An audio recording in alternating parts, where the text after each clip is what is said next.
guess speed. Good, Jimmy. You know, I'm looking back a little bit earlier in your career. You were kind of the reluctant movie star, really. This was not like the first priority for your life. You were doing other things with it, and you kind of said, okay, I'll try this.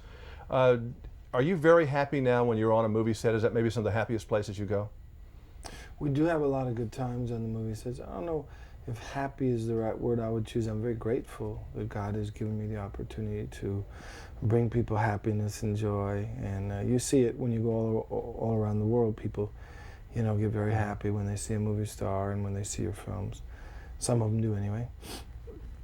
So for me, I would say that, you know, happiness is a thing that we all experience once in a while, but gratitude is something we can have all the time. Mm-hmm. Your spirituality has certainly increased. Were you always a very spiritual person, maybe that hasn't really grown completely yet? Maybe it was held down a little bit? Well, I think that even, you know, in the higher stages of enlightenment, you know, there's always growing taking place. Mm-hmm. That's my humble guess anyway. I think I've always been very spiritual. I just kind of kept it to myself. Mm-hmm. You know, being a movie star comes with a lot of territory, and we've certainly had nothing but discussion in the last few weeks about all the things that go with it. It's a tricky road, this publicity thing, putting your lives out in front of a camera, putting yourself in a movie. Do you think about that a lot, about how destructive it can be to your life or how it bothers you sometimes? Well, one cannot help think about it on a daily basis because, you know, as well as, you know, receiving the many blessings that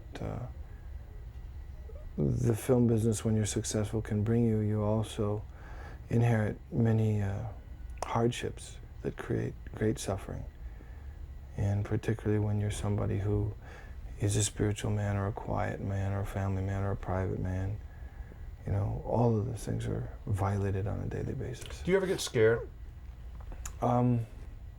Fear is not, you know, something that I have to struggle with as much as most people.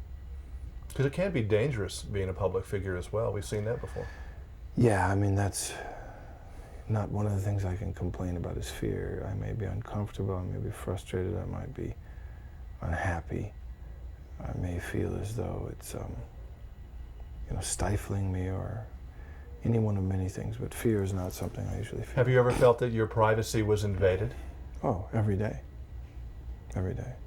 I mean, people stalking you in parking lots and just that, they want your picture. What is it they want, do you think, from you? Do they want you doing something bad, maybe, or? Well, I mean, you know, everybody wants something. Sometimes they want to make a lot of money off you. That's the most common thing, and the way they do that is by getting a picture and making something up, you know.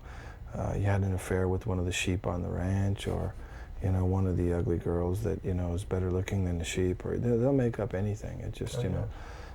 Sometimes they want your mind, sometimes they want your body, sometimes they want your reputation, but usually it boils down to jealousy, vindictiveness, greed. I mean, is there anything we can do about that, since we live in a country that the First Amendment is the First Amendment and it gets abused every hour on the hour? Yeah, but I mean, do you want to see more laws as someone in your position, or what? I don't have the answer to that. All I can tell you is our forefathers did not create the Constitution so that people could invade the privacy and personal lives of other people, make up horrible, vicious lies about them and print them and sell them for a lot of money, which is what most of the tabloid folks do now. And in fact, publications that people are calling legitimate now are now succumbing to the same kind of nonsense. We could certainly try to make some of that criminal. It's the only way that we could ever get people to be responsible is if they have to start going to jail.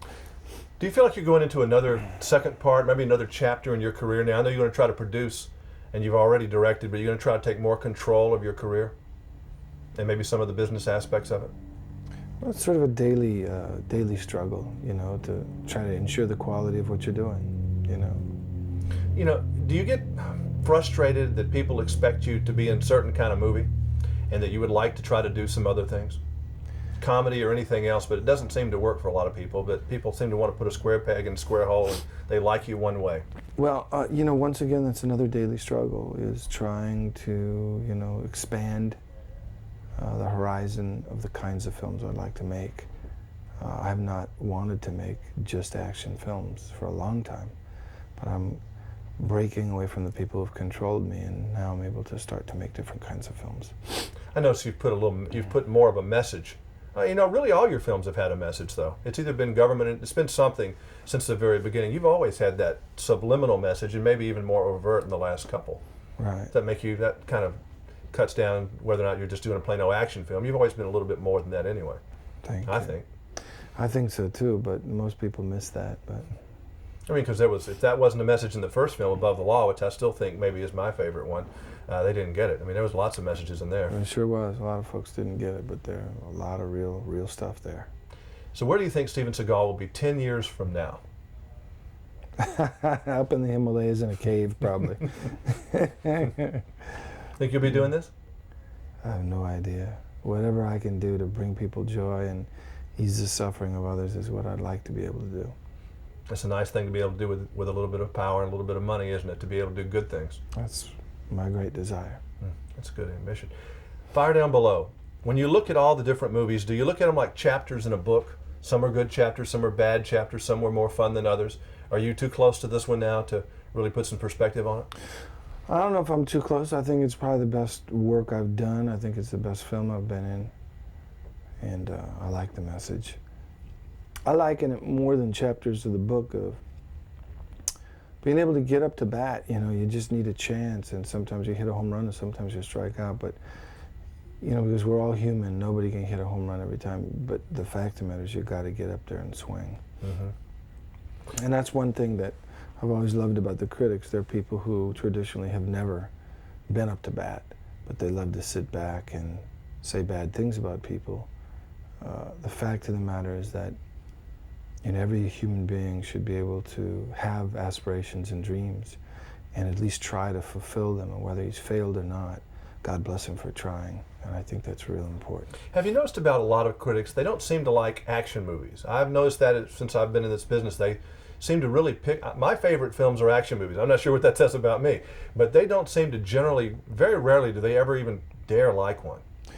Well, it's humorous. It's, the critics are in general very, very timid, cowardly people who, get this sort of false sense of, machismo and strength because they think that they can annihilate anybody. And it is easy to attack action films because they also generally have stars who have this macho image, and of course that's naturally, That maybe they were the bully that beat them up in school? Exactly. That's the, first kind of person they want to go after. But I mean, interestingly enough, to do good action is just as hard as doing good acting. Oh, no question about it. And they can happen in the same film. Does it make you feel a little better, or maybe give you a little hope for the future, that someone who is as typecast as they can be, Sylvester Stallone, who really we've never been to see what he can do acting-wise. He was in the movie Copland, and he's fantastic. I always knew he could do it, but I mean, he has been able to break away from that Rocky Rambo mold a little bit and do something with a De Niro and those kind of people. Is that, you've noticed that? Well, I haven't seen Copland. I mean, I find it, one of the most hilarious things that I've ever heard in my life when people come up to me and say, well, he got fat for the movie because he wanted people to take him serious. And, they think that, somebody has to gain weight, and be fat for a movie. Well, you could put on a purple wig and a dress, or get fat or skinny, it doesn't matter. The way you get people to take you serious is by finding a great piece, great property with a great character, and then being able to perform in it, in a great way. And, certainly that's something that almost every actor who has any brains wants to do. But every actor seems to have that problem. Mel Gibson's had to fight with the studio in order to do Hamlet. He's had to fight with them and almost lost the battle to do Braveheart. That was a real struggle to get that movie made. That's why I'm trying to leave the studio system. I am leaving it. That's why Mel left. That's why, all the people who care about the kind of quality that they're doing, do not want to be, living a life where somebody's foot on their head the whole time. But you will do action movies. You're just not going to do every movie is not going to be an action movie. That's right. All right.